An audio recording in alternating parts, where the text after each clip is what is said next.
Youth को employable बनाना है।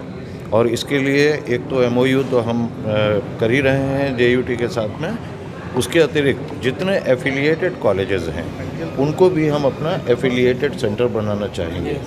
और अभी इसका भी अनाउंसमेंट हम थोड़ा सिंह साहब करेंगे उसमें कि जितने भी कॉलेजेस हैं, मेरे ख्याल में 75 के करीब कॉलेजेस हैं, तो ये सब एफिलिएटेड सेंटर बने, अलग अलग फैकल्टी में जा कर के लगाएं। बात यह है कि लड़का लड़की हमारा जितना है राज्य का, और यहीं का नहीं, इसके अड़ोस पड़ोस के राज्य का भी है, वो क्यों नहीं एम्प्लॉयबल रहता है, क्यों सरकारी नौकरी के पीछे भाग रहा है, और कितना सरकारी नौकरी है। अब आपको एग्जाम्पल एक बता देते हैं कि टाटा प्रोजेक्ट लिमिटेड इस समय 1,500 लड़कों को फ्रंट लाइन उनको तैयार कर रहे हैं, BVOC के प्रोग्राम में डाल के वही स्पॉन्सर कर रहे हैं। वो उनको वजीफ़ा भी देते हैं, खाने पीने का प्राविधान करते हैं, रखने का प्राविधान करते हैं, और साथ में डिग्री भी कमाते हैं वो लोग। तो ये इस तरीके के प्रोग्राम हैं जो कि हम करेंगे यहाँ पर। और किसके लिए करेंगे? अपने लोगों के लिए करेंगे, जो हमारे जितने लोग हैं। और हमारे लोग कौन हैं?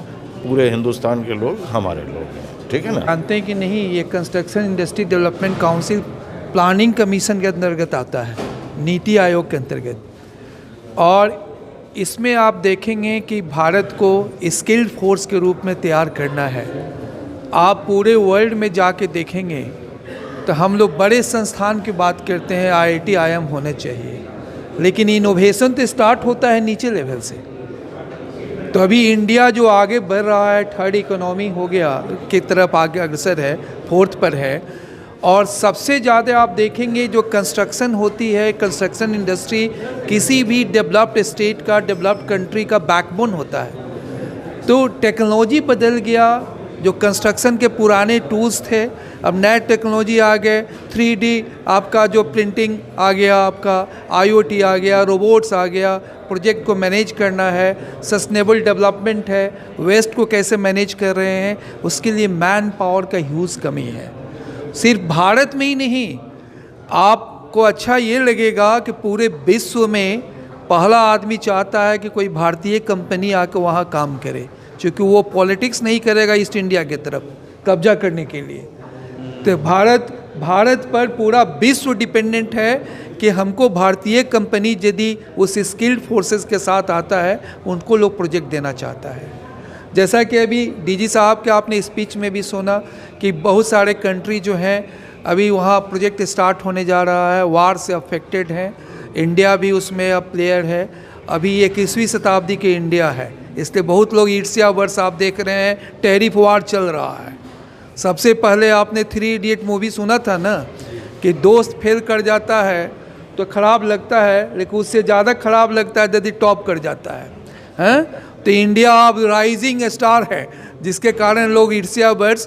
बट हम इंडियंस को अभी तो हम अपने पोटेंशियल को पहचाना है, अपने टेक्नोलॉजी को पहचाना है। तो भारत सरकार इसी को ध्यान में रखते हुए कि हमारा ये जो पॉपुलेशन है उसको स्किल्ड फोर्सेज में, बेस्ट माइंड में कन्वर्ट करना है।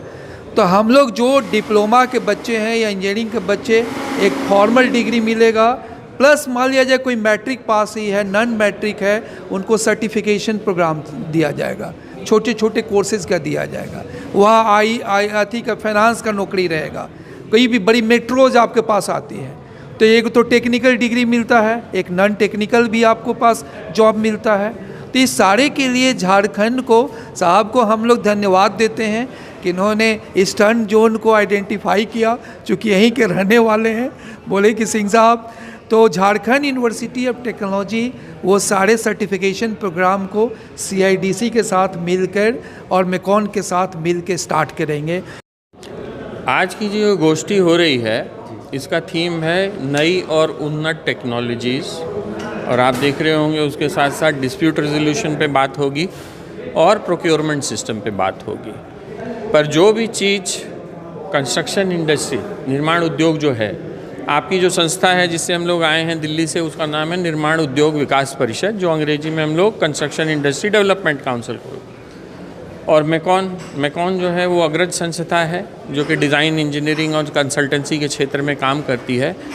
तो इन दोनों ने आज ये डिसाइड किया, और उसके साथ साथ झारखंड प्रौद्योगिकी विश्वविद्यालय, इनका भी इसमें अनुदान है कि हम लोग तीनों मिल के किस तरह से झारखंड के लिए और सतत प्रयास निरंतर प्रगति की ओर मार्ग बढ़ा सकते हैं। कि हम कंस्ट्रक्शन इंडस्ट्री को कैसे मॉडर्नाइज करें, रोबस्ट बनाएं, जिससे जितने हमारे प्रोजेक्ट्स इंडिया में चल रहे हैं और आने वाले हैं उनको हम लोग टाइमली मैनर में, कॉस्ट इफ़ेक्टिव मैनर में कर पाएँ।